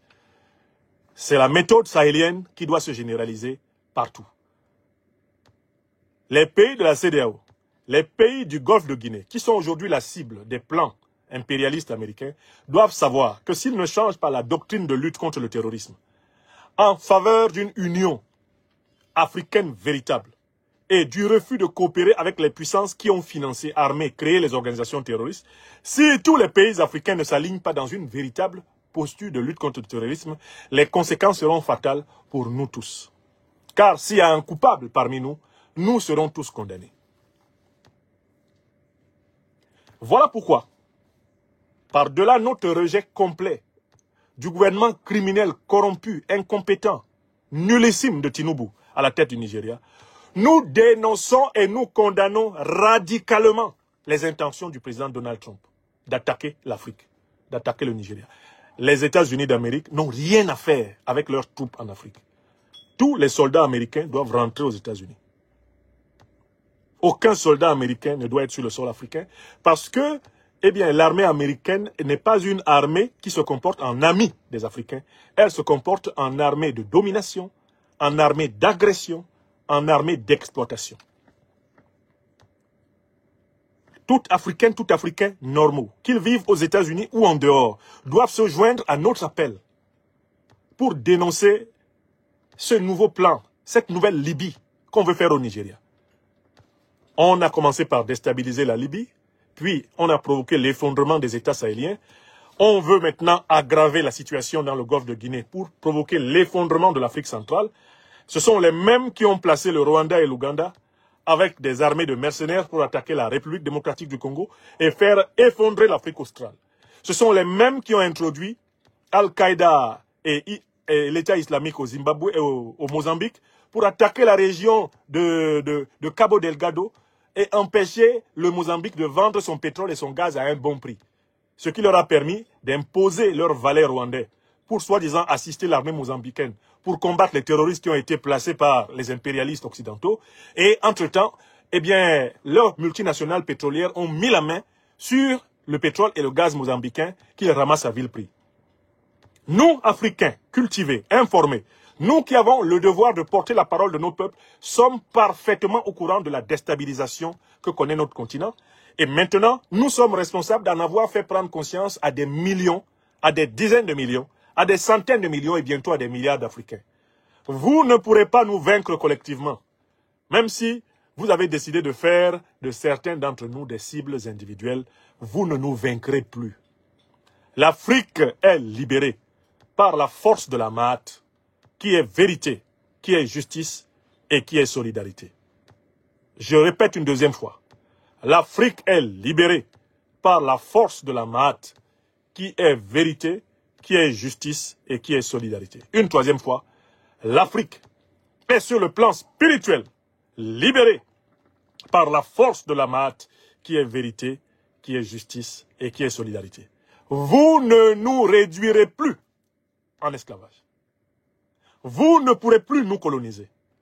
Vous ne pourrez plus nous occuper militairement, comme vous l'avez fait pendant les siècles précédents.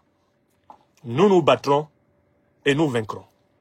Car, aux côtés de ceux qui portent la parole de Maat, aux côtés de ceux qui portent la parole de Maat, vivent les mânes ancestraux réveillés.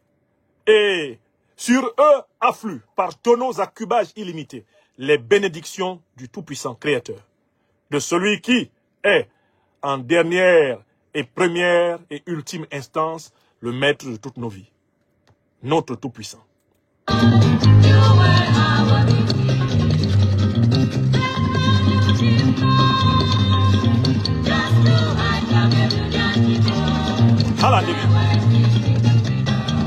Aya Sidibé. Donc, on se retrouve à 21h30. Les matières seront un peu plus rapides à traiter. Merci à toi, Jules Boutounini, Ben Sam, Henriette Sagna, béni sois-tu. Manfoumbi Ghislaine. Merci Jonathan Gueux, Roger Tadé, Julie Panam. Merci à vous tous mes amis qui continuez à prendre des abonnements spéciaux sur nos chaînes YouTube, Facebook et TikTok. Soyez bénis.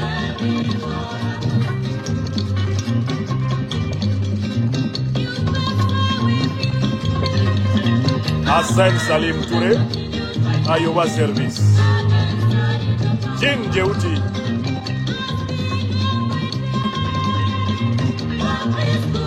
Zakaria Saïdou, Bissafer, Eugène Ndoumou, Henriette Sagna.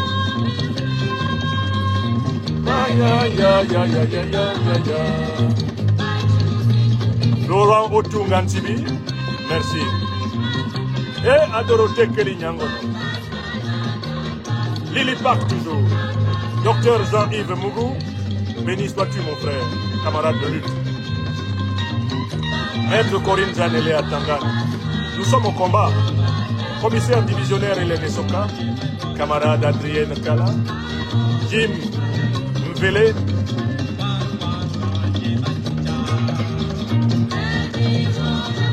salut à vous, camarade Mamima. Soyez bénis. Les Lillipatiennes et les Lillipatiens, Déborah Naha, Floris Naha. Bénis, soyez-vous. Pablo Kell. Il faut parler, Pablo. Il faut parler. Tenez bon. Ne déviez pas. Ne blanchissons pas.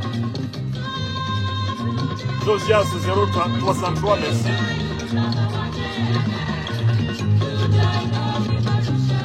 Bon. Vous écoutez Man Passa par mon doyen bien-aimé, Dialalilon. Yves Ben, Adaman Meyerawe, Mengoya Bimewe, Tokel Toyora, Sangin Let, Sang ni Sang, Din Sang ni Sang, Mahol ni Mahol, Bisay ni Bisay. Éloi Traoré, Eric Michael Mangle, Asiata Koulibaly, Lamine Keita. Wakou Jean-Fabrice Kouadio, mais il menace le Nigeria uniquement parce qu'il veut mettre la main sur le pétrole nigérien. On a bien compris Donald Trump. Hein? On n'a pas besoin d'être magicien pour savoir que c'est le pétrole du Nigeria qui intéresse la boulimie impérialiste américaine. Voilà la vérité. Hein? Il n'y a rien d'autre dedans. Jamli Peli Tabemou. Il n'y a pas autre chose dedans. Hein? Jamli Peli Jamel. Il n'y a pas autre chose à nous dire.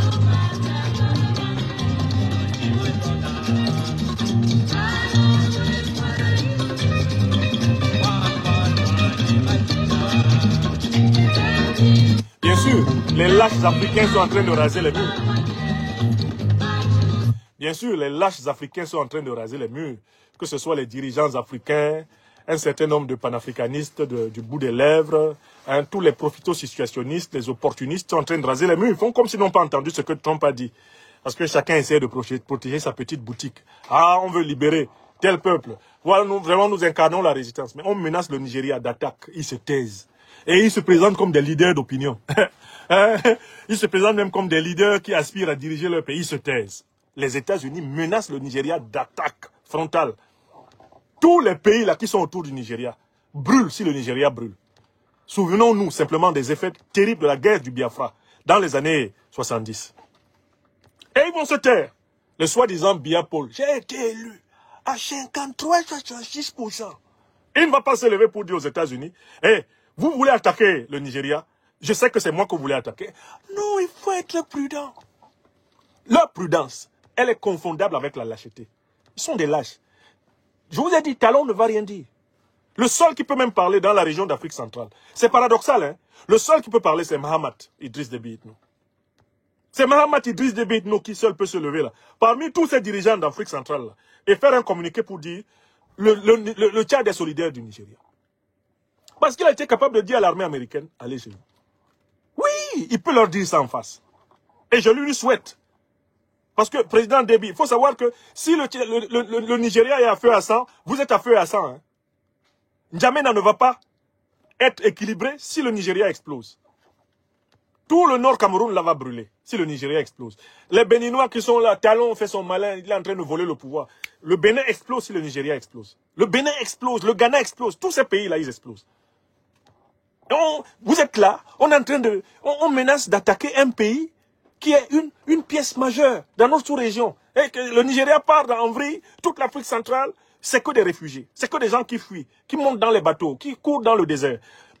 Un type se lève comme ça, il est chez lui aux États-Unis et il dit ça. Et vous vous laissez une journée passer, 2 journées passer, 3 journées passer. Vous ne vous rendez même pas compte que c'est le terroir de nos pères là que les gens là veulent saccager comme ça. Et vous faites ça pourquoi? Parce que vous avez volé l'argent public africain, vous l'avez gardé aux États-Unis. Oui, moi je peux dire ce que je dis. Je n'ai pas de l'argent caché aux États-Unis volé aux Africains. Je n'ai pas d'argent caché en France volé aux Africains. J'en ai pas. Je ne l'ai pas fait. Je n'ai pas volé l'argent des Africains pour le détourner. Je ne l'ai pas fait. C'est pour ça que je peux parler librement. Nos dirigeants, c'est des voleurs. Tous ceux qui se taisent là, c'est des gros voleurs. De très gros voleurs. Vous voyez, les Bongos, on vient d'arracher tous leurs biens. La Cour de cassation française vient d'arracher tous les biens de Bongo. Et ils vont les reverser dans le trésor public français. Alors que quand les Bongos achetaient ça, on les laissait acheter. Hein. Des voleurs volés. Nos dirigeants, c'est ça. La honte de l'Afrique, ce sont nos dirigeants. Et puis, les petits intellectuels reptiliens qui ont la vérité à tête chercheuse. C'est maintenant qu'on les attend. Les Mbembe, là. Que Mbembe sorte maintenant pour dire aux États-Unis, vous voulez attaquer le Nigeria? C'est une attaque très sévère, très grave. Si vous faites ça, vous allez voir. Tous les Africains doivent se lever comme un seul homme pour dire aux États-Unis, n'essayez pas. Mais s'il dit ça, on va peut-être retirer tel financement. Ah, il ne pourra pas. Oui. Chacun, ils sont toujours en train de faire des petits calculs. Les calculs rikiki.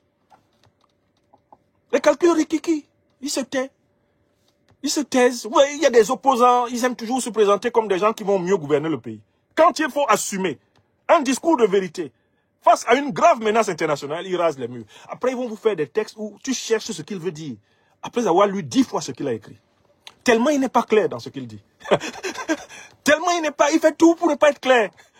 Pour que le moment venu, il dise non, c'est pas ce que je voulais dire. On dit non, tu as dit que si les États-Unis attaquent le Nigeria, le Cameroun doit entrer en guerre contre les États-Unis, par solidarité. Ah, je n'ai pas dit ça. Je n'ai pas moi dit ça. Voilà nos opposants.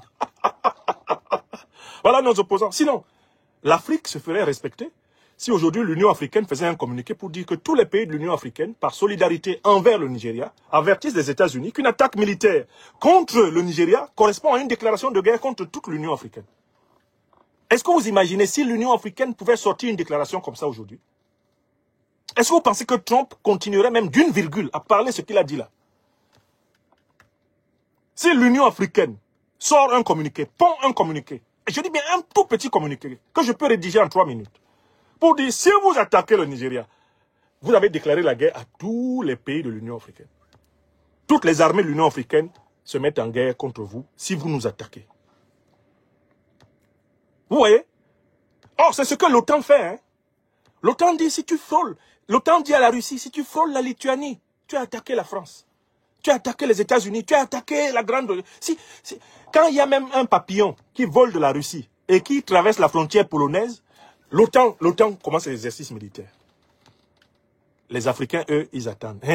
C'est au Nigeria. C'est même pas encore arrivé chez nous. C'est au Nigeria. Vous avez compris? Vous avez compris d'où vient notre malheur dans le siècle? La lâcheté individuelle et collective. On a trop de lâches. Le nombre de lâches parmi nous est trop élevé. Dans l'oligarchie politique, dans la classe politique, et malheureusement aussi dans la population. On a encore trop de lâches. C'est pour ça qu'on nous fait ça. Sinon, si nous, là, on se démultiplie, je ne sais pas par quelle baguette magique. Moi, j'utilise la baguette magique de l'enseignement, à travers les réseaux sociaux, à travers les livres, les rencontres, les discussions, le débat. Moi, j'utilise la baguette magique de l'écrit, de la parole, de l'influence par l'idée. Mais si, vraiment, je ne sais pas, si on pouvait se retrouver, même pendant 1 mois, sur la même longueur d'onde, on libère tous nos pays. On libère tous nos pays. Mais il y a des gens qui sont là, en train de faire leurs petits calculs. Des dirigeants voyous corrompus détournent des centaines de milliards, ils cachent ça dans les paradis fiscaux. Les Américains les voient. Ils s'en vont mettre ça dans les banques américaines. Les Américains notent. Ils s'en vont mettre ça en Suisse. Les Suisses notent. L'Union européenne note. On sait où est ton argent. L'argent volé là. Dès que tu commences à parler, on dit bon, gel d'avoir. On lance une affaire bien mal acquis. Vous avez vu comment ils ont fait ça au Bongo? C'est ce qu'ils ont fait aux Obiang. C'est ce qu'ils vont faire à Biya quand il va tomber. Ces enfants pensent qu'ils vont récupérer l'argent volé que leur papa a parqué un peu partout là. Ça va être arraché. C'est l'argent d'un voleur volé. Quand ils arrachent ça à nos dictateurs, ils ne rendent pas ça aux États. Hein. Ils versent ça dans leurs fonds publics. Vous savez, ils ont des problèmes de déficit budgétaire ici. Donc, voilà le type de dirigeants qu'on a. Si toute la CEDEAO, vous les voyez, ils se taisent, c'est parce que ce sont des lâches. Ils sont des lâches parce que ce sont des ennemis de leur peuple. Voilà. Ils sont prêts à tout pour sauver leur peau, au détriment de millions de gens, de toute une communauté, de toute une histoire. Sinon, normalement, le président Trump, il a menacé le Venezuela. La Colombie s'est levée pour lui dire, vous attaquez le Venezuela à midi, la Colombie est en guerre en même temps. La Colombie s'est levée. Colombie. Pour dire, le Venezuela et nous, c'est le même pays. Et c'est ce que le Mali et le Burkina ont fait. Pour sauver le Niger. Parce que si ils n'étaient pas sortis, les Français et les Américains étaient derrière la CEDEAO pour décapiter le Niger. Maintenant, tout le monde compte sur qui? Sur qui est-ce qu'on peut compter? Je l'ai démontré. Je suis tellement outré, scandalisé de la lâcheté de l'élite politique, intellectuelle, et même de l'élite d'affaires, hein? L'élite financière, la bourgeoisie africaine. Elle n'a même pas un moment où elle est piquée dans son orgueil. Elle n'a aucun orgueil. Je reviens de Russie, j'ai vu des Russes de toutes les conditions, de toutes les catégories sociales qui partagent en commun un idéal puissant de leur pays. Il y a des gens parmi eux qui sont prêts à sacrifier toute leur fortune pour défendre leur pays. S'il le faut. Si l'État leur demande, donne toute ta fortune, ils la donnent. Ils donnent même avant que l'État demande. Chez nous en Afrique, le dictateur lui-même, c'est lui qui détourne la fortune publique pour l'amener, déposer entre les mains des ennemis de son peuple. C'est terrible. On menace le Nigeria. Comment un président d'une puissance peut parler avec autant de légèreté de faire la guerre à un pays africain? Et devant le silence de ceux-ci. Ah oui, ça fait mal. D'où l'importance de notre révolution. Je vous remercie.